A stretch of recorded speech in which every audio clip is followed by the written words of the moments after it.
Hey everybody, this is Bonin Bough. I am a former C-suite executive. I've worked at organizations like PepsiCo and Mondelez, where I woke up every single day and tried to grow billion-dollar businesses. I'm the host of a show called Cleveland Hustles, where we invest in small businesses and entrepreneurs in the hopes of revitalizing neighborhoods across the country. You might have seen me do an interview with Michael and Graham about Breakout. They invited me, and so now I've been going through some of the sessions. At one of the sessions, I met Gerard Adams, who's doing an amazing thing here in Newark. So why don't you tell me just a little bit? Of course, what's good? What's good, man? Tell me a little bit about kind of who you are, what you're doing. You know, grew up in Jersey. Parents, grandparents immigrated here to Newark. Entrepreneur, kind of grew up, you know, getting into trouble, creative type, hustling, doing things I shouldn't have been doing, and made a choice to start channeling my hustle mentality more towards business.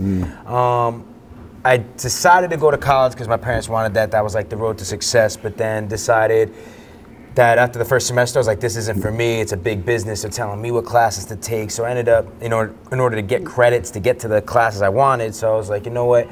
I'm gonna leverage the internet to kind of learn about business. So I dropped out my first semester, built my first online community, learned a lot about digital media early on. That kind of led me to my first failure. Had a really big, bad demo day early on in my career, and I thought that was it for me, but kind of leveraged that, learned from it, then built out an agency that was successful, did about 10 million in revenue by the time I was 24, and then that's when like 2008 to 2010 happened, the recession happened, my father got laid off from Prudential here, my mother worked at a local supermarket 7 days a week. She inspired me so much growing up, and she got hurt.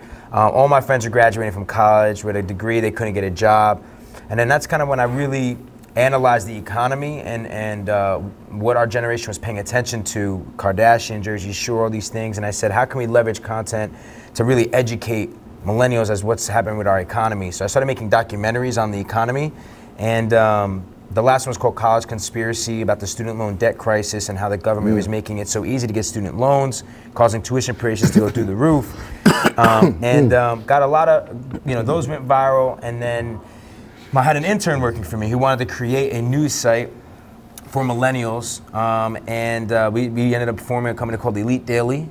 Built that over the past 3.5 years to about 80 million unique visitors from our apartment, just 3 of us, to 200 employees. And then last year we were blessed and Daily Mail acquired us. We set up some strategic moves and made it happen. And then after that, I kind of really, now entrepreneurship's like the golden age. Everyone wants to be an entrepreneur, but I started really looking at the ecosystems that were supporting entrepreneurs in Silicon Valley, in Silicon Alley, and I was getting asked to speak in all these places, but I was saying to myself, why aren't we bringing these type of ecosystems, incubators, accelerators, to inner cities? So I decided to go back to my roots. I kind of got inspired by a quote from Tony Robbins that was, success without fulfillment is the ultimate failure. And I said to myself, how can I make more of an impact for our generation? I really, people wanted me to come and speak about how I became successful at Elite Daily, but they didn't see the 14 years behind that it took me to overcome failure, to overcome adversity, to solve problems, to pivot, to adapt. And I started looking at the education system. I'm like, why aren't they teaching all this in school? Why aren't they teaching emotional intelligence, leadership, real business skills, tech, innovation? So I was like, if I were to go back and want to learn how to start a business, how to become an entrepreneur, what would that look like? So I built a program called Seed to Scale. I created a building called Founders, where we offer residential living, but on the bottom, it's this whole incubator to help the entrepreneurs and revitalize Newark through its new tech startup community. And we're bringing culinary into the mix, we're bringing restaurants, we're bringing art, and it's been the most fulfilling work. We just finished our first cohort here, and I'm grateful, I think the biggest thing is role models, people to model yourself after, people to learn from. And I think a lot of people underestimate the hard work that it takes to get to where you are, and I think that's what and to have people like you who are willing to talk about the failures and the successes before you get, that's super important. So, and also then to be able, for you to turn and give back to the community and do that at scale, or I guess from seed to scale, and I can only imagine how blessed those people are that are able to even be a part of that program, dude. So tell me how many, so residential, so how many people can live there? So our first building has 25 units. A lot of them are 2 bedrooms. Okay. So 50 people, something like that. Yeah. We have another building that's going up right now. That'll be another 25 units. All new development? All new development. We just bought up, you know, the new Rick Ross song, Buy Up the Block. We just bought up the block. So wait, so then downstairs, so how many startups? So that's 25 startups per, is it a class? Do they stay for a year? What's the? So it's 12 weeks. Okay. So they live there for 12 weeks? So it's like dorming. Correct, but then we actually, like they can actually then live here. We want them to stay in Newark. Okay. Like that's the whole thing, is like create real jobs in Newark. So we actually will then help them have the residential portion. They can still work from our incubator, but we also partnered with Equal Space. Like we're partnering up with the community. There's another space called Equal Space in Newark. It's a co-working space. So we've also partnered with them, so entrepreneurs have they can go there as well. When our new building is up, we'll have another you know, close to 10,000 square feet of working space for entrepreneurs to move to. So we're just little by little, you know, building out that ecosystem so that they can start in Newark and then stay in Newark and create real job growth. What's going to create jobs, what's going to change education, what's going to bring crime down is creating businesses and getting people to move back into our communities. Oh yeah. And that's the thing. And you know, job creation, and you know, you had so much flight out of these neighborhoods. Bringing people back and actually creating jobs and creating opportunity, that's what's going to change, you know, and revitalize neighborhoods. So, I mean, you think about Newark, it was during the industrial age, like it was booming, right? And there was all these jobs, and then all these riots happened, and all these jobs were lost and created so much poverty. And I believe, I agree with you, right? Helping those small businesses, but I also believe that what will really create the job creation is through tech and innovation. We're living in this new tech era. So for instance, we're creating in our district, it's called Founders District.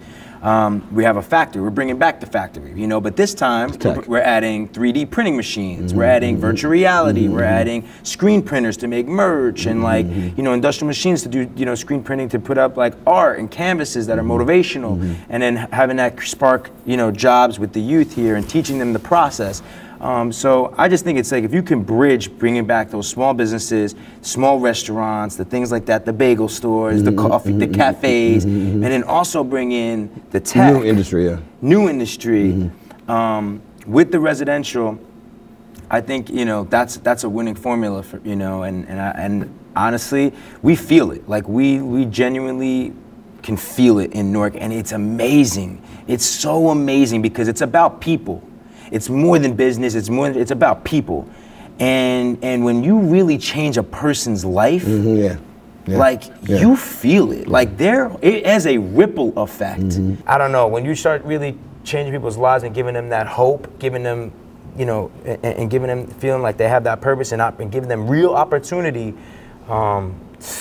There's nothing like, to me, it's just like so much fulfillment. You know, you feel like I can die and I did my part to make the world a little bit better, and everyone's doing their part. It ends up then like just growing, like more and more people, the community, everyone starts working together. And I can tell you right now, Newark, more than the $2 billion investment or Whole Foods and Starbucks and all these great things are coming into Newark, but the community, everyone feels it. Everyone's stepping up as a leader, you know, and it's really dripping down to the youth, like the kids. And that's what matters. And that's what matters. So like we're starting to teach now. We created our curriculum that we're teaching startups. We broke it down into an 8-week course, and we're going and teaching it to middle school students now.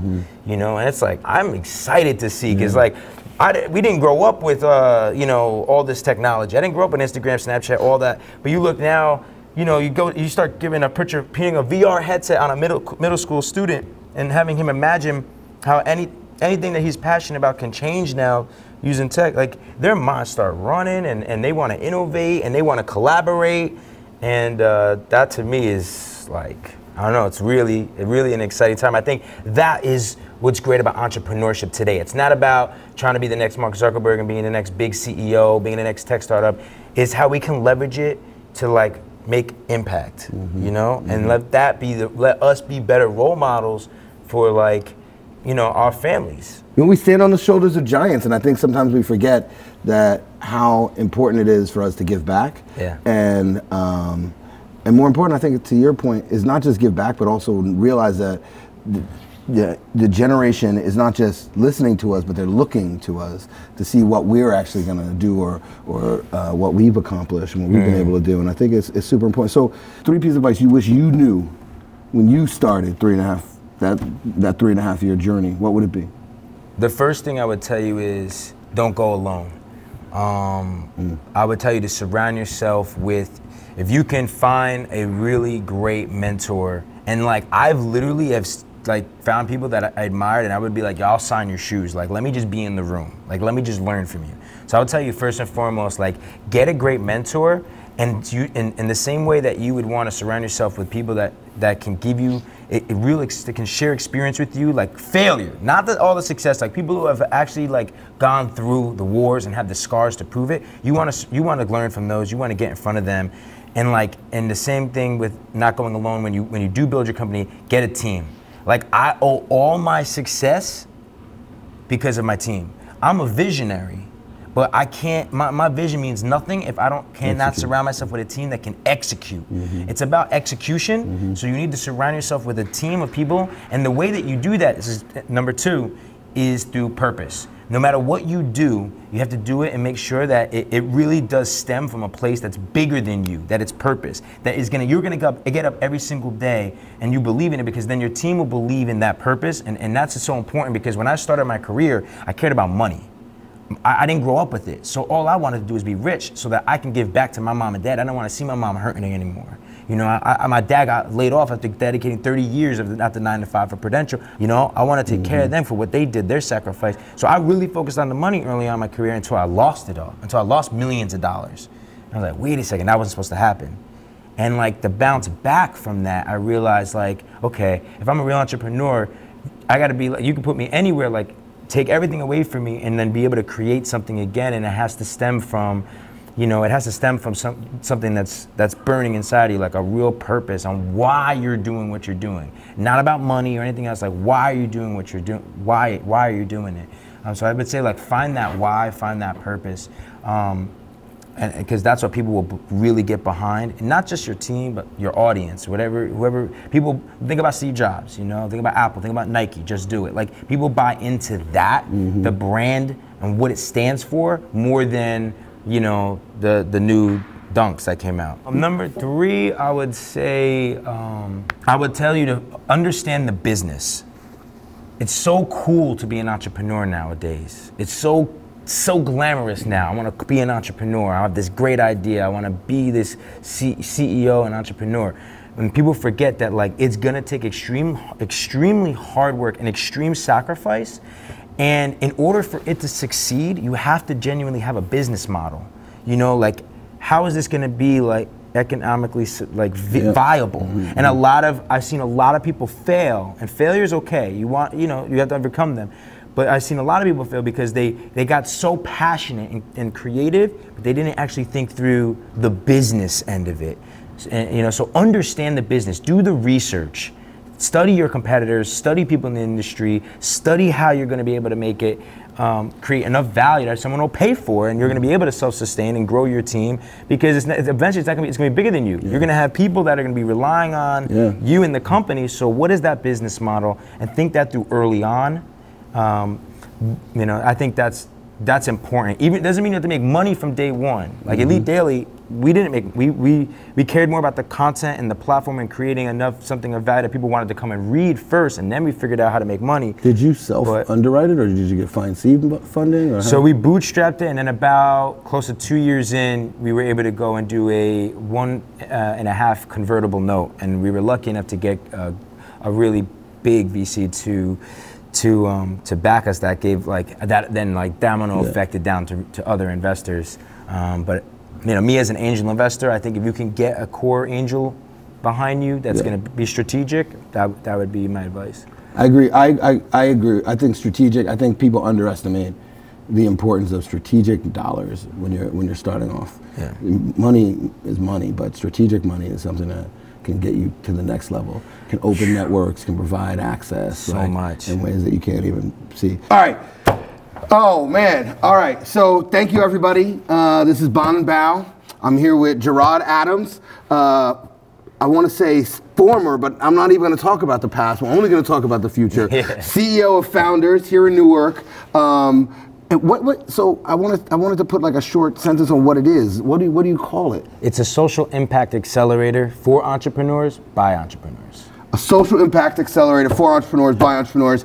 I'd love to talk to you guys, so as always, feel free to text me, 646-759-1837, and I hope you enjoyed this and were as inspired by Gerard as I was. Thanks. Yes, Peace. and also one thing, Founders is spelled with a W. That's right. We teach people owning your destiny, own it, own your mistakes, own everything. Founders, FOWNDERS. Thank you.